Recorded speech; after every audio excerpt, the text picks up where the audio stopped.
அனைவருக்கும் வணக்கம். இந்த வீடியோவில் ரொட்டேஷனல் ஸ்பெக்ட்ரோஸ்கோப்பினுடைய ஃபுல் பேசிக்ஸ் பார்க்க போகிறோம். ரொட்டேஷனல் ஸ்பெக்ட்ரோஸ்கோப்பினா என்ன, எந்தெந்த மாலிக்யூல்ஸ்லாம் ரொட்டேஷன் ஆகும், என்னென்ன லிமிட்டேஷன்ஸ் இருக்குது, என்ன ரே இங்கே யூஸ் பண்ணுறோம், எல்லாத்தையும் நம்ம இந்த வீடியோவில் பார்க்க போகிறோம். இப்போ தான் என்னுடைய சேனலுக்கு நீங்கள் புதுசுனா என்னுடைய சேனலை சப்ஸ்கிரைப் பண்ணிவிடுங்க.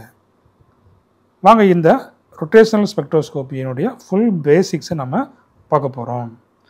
அப்போ இந்த ரொட்டேஷனல் ஸ்பெக்ட்ரோஸ்கோப்பி நம்ம என்ன சொல்லலாம், ரொட்டேஷனல் ஸ்பெக்ட்ரா சொல்லலாம், இல்லைன்னா மைக்ரோவேவ் ஸ்பெக்ட்ரா அப்படின்னு நம்ம சொல்லலாம். இந்த ரொட்டேஷனல் ஸ்பெக்ட்ரோஸ்கோப்பியில் நாம் ஃபஸ்ட்டு என்ன பண்ணுறோம், சாம்பிள் இன்டராக்ட் வித் மைக்ரோவேவ். நம்முடைய சாம்பிள்ஸ் இருக்குது, அந்த சாம்பிள்ஸை என்ன பண்ணுறோம், மைக்ரோவேவ் வச்சு இன்ட்ராக்ட் பண்ணுறோம். Sample interact with microwave. அப்படி இன்ட்ராக்ட் ஆகும்போது அங்கே அந்த மாலிகுல்ஸ் ரொட்டேஷன் ஆகுது. இன்ட்ராக்ட் பண்ணும்போது மாலிகுல்ஸ் இன்ட்ராக்ட் ஆகுது. அப்போ பார்த்தீங்கன்னா changes in rotational energies of molecules. Changes in rotational. அப்போ இந்த ஸ்பேஸில் ஒரு மாலிகுல்ஸை இமேஜின் பண்ணிவிடுங்க. அப்போ அது என்ன செய்யும், அங்கே ரொட்டேஷன் ஆகிட்டே இருக்கும். ஒவ்வொரு டைரக்ஷனல் ரொட்டேஷன் ஆகும், இன்ஃபினிட் டைரக்ஷனல் ரொட்டேஷன் ஆகும். நாம் 3 ஆக்சிஸை எடுத்துகிட்டு சரிங்களா. அப்போ இந்த X axis, Y axis, Z axis, இப்போ இந்த 3 ஆக்சிஸ் வழியாக ரொட்டேஷன் ஆகும்போது அங்கே என்ன ஆகும், ரொட்டேஷனல் எனர்ஜி சேஞ்ச் ஆகும். அப்போ என்ன பண்ணுறோம், சாம்பிள் இருக்குது, sample interact with microwave, microwave வச்சு இன்ட்ராக்ட் பண்ணுறோம். அங்கே என்ன ஆகுது, அந்த rotational energy, molecules rotational energy changes ஆகுது. அப்போ அந்த ரொட்டேஷன் ஆகுது இல்லையா, அப்போ அதனுடைய அந்த ஃப்ரீக்குவன்சி எந்த ரேஞ்சில் இருக்கும். ஸோ 3 × 10⁻10 to 3 × 10⁻12 ஹெட்ஸ், இந்த ரேஞ்சுக்குள்ளே இருக்கும். இதனுடைய வேவ் லென்த்னு பார்த்தீங்கன்னா 1 centimetre to 100 micrometre. 1 centimetre to 100 micrometre.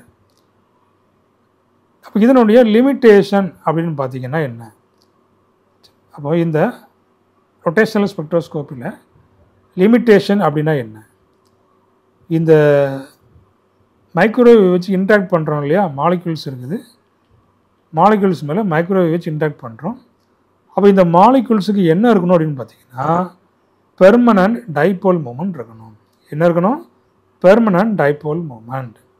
அப்படி இருந்தால் தான் இந்த மாலிகுல்ஸ் மைக்ரோவேவ் ஆக்டிவாக இருக்கும். பாருங்கள், HCl, CO, NO, NCS, so இந்த மாதிரி மாலிகுல்ஸுக்கு பார்த்திங்கன்னா பெர்மனன்ட் டைபோல் மூமெண்ட் இருக்கும். சப்போஸ் அந்த மாலிகுல்ஸுக்கு பெர்மனன்ட் டைபோல் மூமெண்ட் இல்லைன்னா அது மைக்ரோவேவ் இன்ஆக்டிவாக இருக்கும். So no permanent dipole moment, that is no microwave spectrum. சரிங்களா. அப்போ பார்த்தீங்கன்னா டைபோல் மூமெண்ட் இல்லைன்னா என்ன ஆயிரும், அப்போ அங்கே இந்த மைக்ரோவேவ் ஸ்பெக்ட்ரம் அங்கே இருக்காது. அப்போ இதில் மைக்ரோவேவ் இன்ஆக்டிவ் மாலிகுல்ஸ் என்னலாம் அப்படின்னு பாருங்கள். O2, N2, CO2, CS2, இது எல்லாமே மைக்ரோவேவ் இன்ஆக்டிவ். இந்த மாலிகுல்ஸ் எல்லாத்துக்குமே இந்த பெர்மனன்ட் டைபோல் மூமெண்ட் இருக்காது. அதே போல் அடுத்தது பார்த்திங்கன்னா சாம்பிள் எப்படி இருக்கணும், sample must be in gaseous state. Sample gaseous state இருக்கணும். இப்போ molecules having permanent dipole moment changes dipole during rotation. அப்போ பாருங்கள், இந்த பெர்மனன்ட் டைபோல் மூமெண்ட் இருக்கு இல்லையா, அது சேஞ்ச் ஆகும் எப்போ, டூரிங் ரொட்டேஷன். அதே போல் இப்போ ஒரு ரொட்டேஷன் நடக்குது அப்படின்னு பார்த்தீங்கன்னா அந்த ரொட்டேஷனுக்குள்ளே என்ன இருக்குது, செவரல் வைப்ரேஷன்ஸ் டேக்ஸ் பிளேஸ். அப்போது இந்த ரொட்டேஷனல் ஸ்பெக்ட்ரோஸ்கோப்பியில் பார்த்தீங்கன்னா இந்த மாலிகுல்ஸ் இந்த பெர்மனன்ட் டைபோல் மூமெண்ட் இருக்கணும். ஸோ அப்படி இருந்தால் மட்டும்தான் இந்த மைக்ரோவேவ் ஆக்டிவாக இருக்கும். இப்போ இதுதான் இந்த ரொட்டேஷனல் ஸ்பெக்ட்ரோஸ்கோப்பினுடைய பேசிக்ஸ்.